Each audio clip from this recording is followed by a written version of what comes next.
নমস্কার, আমি doctor Argha Samanta, consultant gastroenterologist, Prasadji medical centre. Recent সার্ভেতে দেখা গেছে যে ভারতের জনসাধারণের প্রায় 40% লোকের ফ্যাটি লিভার দেখা দিচ্ছে। এমনকি আমাদের ক্লিনিকেও যত পেশেন্ট আসেন তাদের 30-40% পেশেন্টের ফ্যাটি লিভার হয়। এবং সবচেয়ে খারাপ জিনিস যে ফ্যাটি লিভারের কোনো সিমটম হয় না, কিন্তু ওটা ভিতরে ভিতরে লিভারকে ধীরে ধীরে ড্যামেজ করতে থাকে এবং অনেক মানুষের কিন্তু এর জন্য সিরোসিসও হয়ে যাচ্ছে।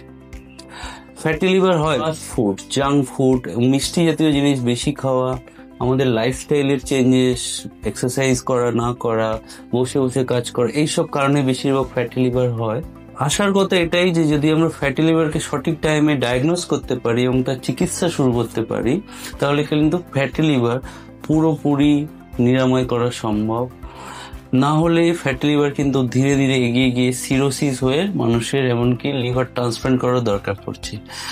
অনেকে ফ্যাটি লিভারকে সামান্য বিষয় বলে ইগনোর করেন, কিন্তু সেটা ঠিক নয়। তাই সময় থাকতে অবশ্যই ফ্যাটি লিভারের জন্য স্ক্রিন করার পরামর্শ নিন বিশেষজ্ঞ ডক্টরদের।